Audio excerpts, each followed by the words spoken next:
ಮನುಸ್ಮೃತಿ ಏನ್ ಹೇಳ್ತದೆ ಅಂತಂದ್ರೆ, ಮಹಿಳೆಯರಿಗೆ, ದಲಿತರಿಗೆ, ಶೂದ್ರರ ಕೈಯಲ್ಲಿ ಹಣ ಇರಬಾರದು. ಯಾಕಂದ್ರೆ ಅವರು ಸೇವಕರಾಗೇ ಇರಬೇಕು.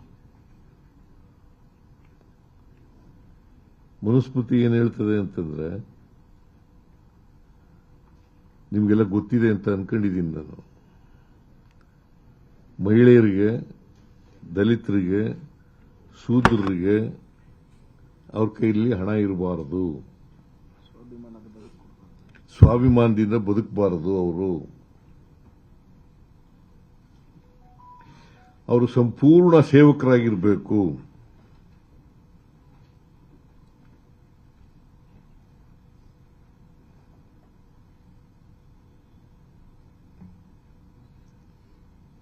ಈ ಮನುಸ್ಮೃತಿಯಿಂದ ಪ್ರೇರಣೆ ಪಡೆದಿರೋರು ಯಾರು? RSS.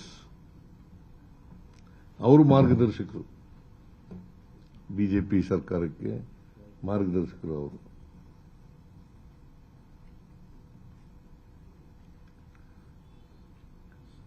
ಅಂದ್ರೆ ಹಳ್ಳಿ ಅಧಿಕಾರನ ಕಿತ್ಕೊಳ್ಳೋದು, ದಿಲ್ಲಿನಲ್ಲಿ ಇಟ್ಕೊಳ್ಳೋದು.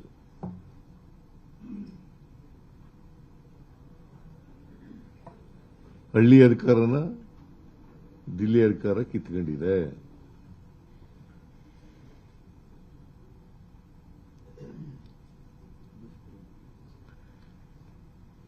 ಆಮೇಲೆ ಹೇಗೆ ದುಷ್ಪರಿಣಾಮಗಳಾಗ್ತವೆ ಅಂತಕ್ಕನ್ನೋದನ್ನ ನೀವು ದಯಮಾಡಿ ಇದನ್ನು ಯಾಕೆ ಎಲ್ಲ ಜನಗಳಿಗೆ ಗೊತ್ತಾಗಬೇಕು. ಈ ಕಾಯ್ದೆಯಿಂದ ದುಷ್ಪರಿಣಾಮಗಳು ಏನಾಗ್ತಾ ಇದ್ದಾವೆ. ಈ VB ರಾಮ್ಜಿ ನಿರುದ್ಯೋಗದ ಇವರು ಈಗಾಗಲೇ ಹಂಚಿದ್ದಾರೆ. ಇವನ್ನೆಲ್ಲ ನಿಮಗೂ ಕೂಡ ಕೊಡ್ತಾರೆ. ನಿರುದ್ಯೋಗದ ಪ್ರಮಾಣ ಹೆಚ್ಚಳ ದುಷ್ಪರಿಣಾಮ ನಂಬರ್ 1. ಕನಿಷ್ಠ ವೇತನದ ರಕ್ಷಣೆ ಇಲ್ಲದೆ ಕಾರ್ಮಿಕರು ಸಂಕಷ್ಟಕ್ಕೆ.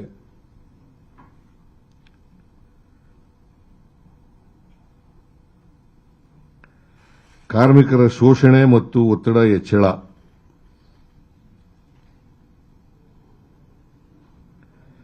ಉದ್ಯೋಗದಲ್ಲಿ ಮಹಿಳೆಯರಿಗೆ ಪಾಲುದಾರಿಕೆ ಇಳಿಕೆ.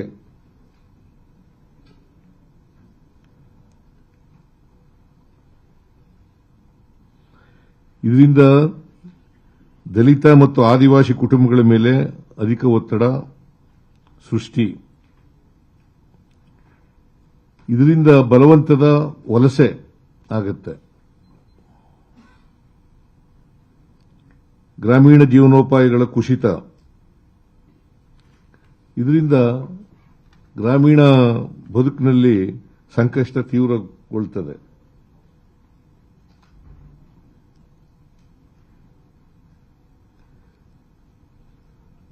ಇನ್ನೊಂದು ಬಹಳ ಮುಖ್ಯವಾಗಿ ಪಂಚಾಯಿತಿಗಳು ಬರೀ ಅನುಷ್ಠಾನಗೊಳಿಸತಕ್ಕಂಥ ಸಂಸ್ಥೆಗಳಾಗ್ತವೆ.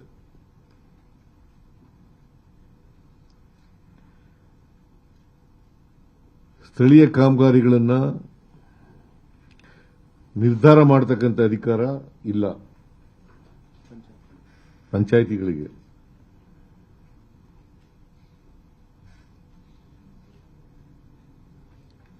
ಗ್ರಾಮೀಣ ಆಸ್ತಿಗಳನ್ನು ಮಾಡತಕ್ಕಂಥ ಬೇಡಿಕೆ ಇಡುವುದು ಅಸಾಧ್ಯ. ಇವು ಪ್ರಮುಖವಾದಂಥ ದುಷ್ಪರಿಣಾಮಗಳು.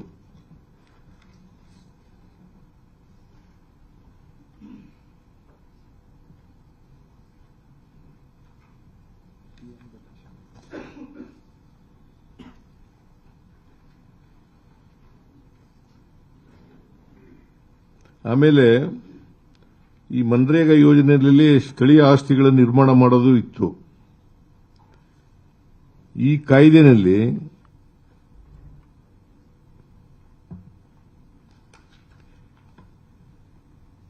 PM ಗತಿಶಕ್ತಿ ಯೋಜನೆಯಲ್ಲಿ ದೊಡ್ಡ ದೊಡ್ಡ ಕಾಮಗಾರಿಗಳನ್ನು ಕೈಗೆತ್ತಿಕೊಳ್ಳುವ ಮೂಲಕ ಸ್ಥಳೀಯ ಪಂಚಾಯಿತಿಗಳು ಕಾರ್ಮಿಕರನ್ನು ಪೂರೈಕೆ ಮಾಡುವ ಏಜೆಂಟ್ಗಳೆಂಬಂತೆ ಮಾಡಲಾಗಿದೆ. ಕಾಂಟ್ರಾಕ್ಟರ್ ಕೆಳಗಡೆ ಕೆಲಸ ಮಾಡಬೇಕು. ಆ, ಮುಂಚೆ ಕಾಂಟ್ರಾಕ್ಟರ್ ಅಂತ ಪದನೇ ಇಲ್ಲ ಕಾಂಟ್ರಾಕ್ಟರ್ನ ಪದನೇ ಇರ್ತಿರ್ಲಿಲ್ಲ. ಮನ್ರೇಗಾನಲ್ಲಿ. ನೇರವಾಗಿ ಅವ್ರ ಅಕೌಂಟ್ಗೆ ದುಡ್ಡು ಹೋಯ್ತಿತ್ತು.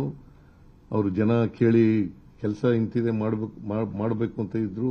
ಜೊತೆಗೆ ಅವ್ರ ಜಮೀನುಗಳಲ್ಲಿ ಮಾಡ್ಕೋಬಹುದಾಗಿತ್ತು. ಈ ಮಟ್ಟ ಮಾಡೋದು, ಗಿಡ ನೆಡೋದು,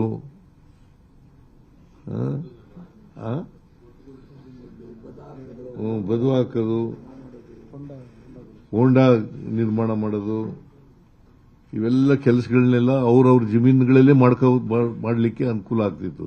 ಈಗ ನೋಟಿಫಿಕೇಶನ್ ಮಾಡ್ತಾರೆ ಇಂಥ ಕಡೆ ಮಾಡಬೇಕು ಅಂತ.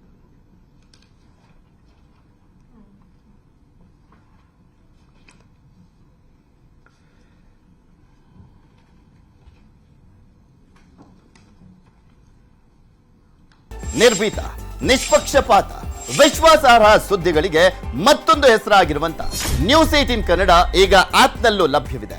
ದಯವಿಟ್ಟು ಇಲ್ಲಿರುವ QR ಕೋಡ್ ಅನ್ನ ಸ್ಕ್ಯಾನ್ ಮಾಡಿಕೊಂಡು ಆಪ್ ಅನ್ನ ಡೌನ್ಲೋಡ್ ಮಾಡೋದಕ್ಕೆ ಮರಿಬೇಡಿ. ನಿಮ್ಮ ಬೆಂಬಲ ಹೀಗೆ ಸದಾ ನಮ್ಮೊಂದಿಗಿರಲಿ. ಧನ್ಯವಾದ.